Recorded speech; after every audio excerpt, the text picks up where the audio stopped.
If you're experiencing numbness and tingling into your fingers from typing or using your mouse for long periods of time throughout the day, it could be carpal tunnel syndrome or it could potentially not be carpal tunnel syndrome. In this video, we're going to look at what could be the potential causes of carpal tunnel. Let's get into it. Carpal tunnel consists of the flexor tendons of our fingers, and it also contains the median nerve, and that is all in a little tunnel in this part of our wrist and hand right here. And sometimes when our hand and wrist is in awkward positions for long periods of time throughout the day, it can cause encroachment in that tunnel and compression on the median nerve, which innervates the palm side of our thumb, our index finger, our middle finger, and half of our ring finger. So if you're experiencing numbness and tingling while you're typing or when you're using your mouse in that area of your fingers and that area of your hand, it could likely be carpal tunnel syndrome that's the culprit of those numbness and tingling symptoms, those weird little tingly sensations that you're getting throughout the day.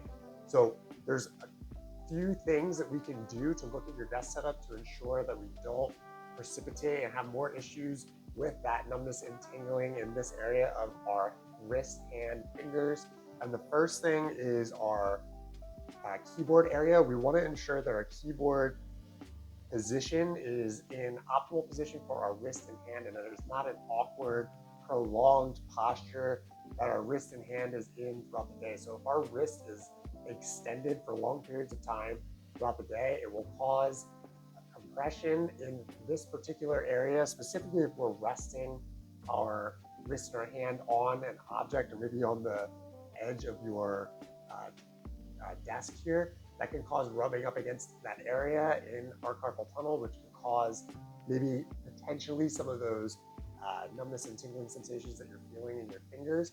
Also, if our wrist and hand is in an excessively flexed, extended, orally or radially deviated position, any of those positions that are awkward for long periods of time for our wrist and hand can cause some of that narrowing of this carpal tunnel area and cause some of those symptoms that we're experiencing. So with our keyboard specifically, we don't want our wrist and hand to be overly extended. Some people have pretty big keyboards and it can cause your wrist to be in this position, this extended position for long periods.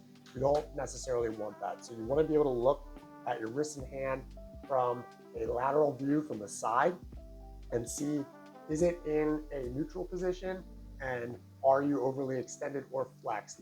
If you are overly extended, which is more common than overly flexed, you can put a little towel or a wrist rest underneath your base of your hand right here to allow yourself to be in a more neutral position at your wrist and your hand.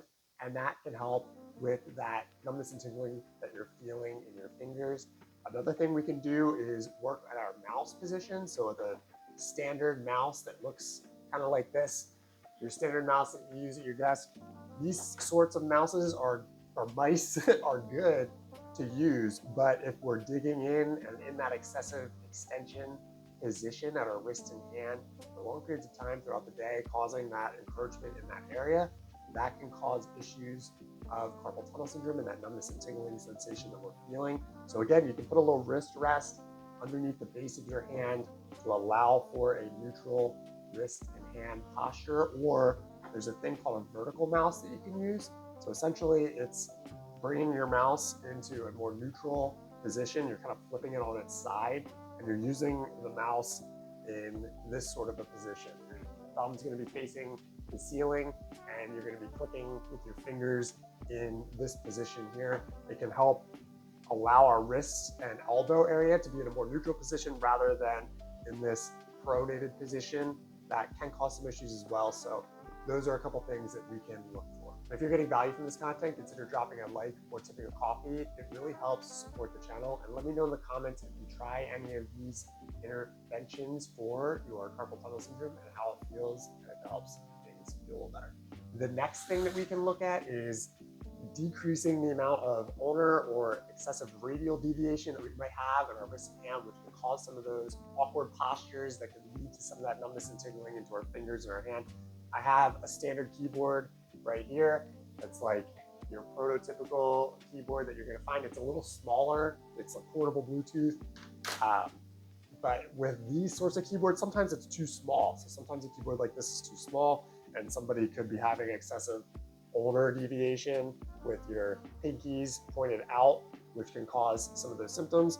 And sometimes we might have a radial deviation when our thumbs are pointed in towards each other, and that sort of posture isn't great. So something that you can do is a split keyboard. So there's keyboards that you can split in half, and it allows for those ends of the keyboard to fly out to the side here, and then you're able to type in a more comfortable position, and that keeps your wrist and hand in a neutral position rather than fulcruming at your wrist to accommodate your posture at your keyboard.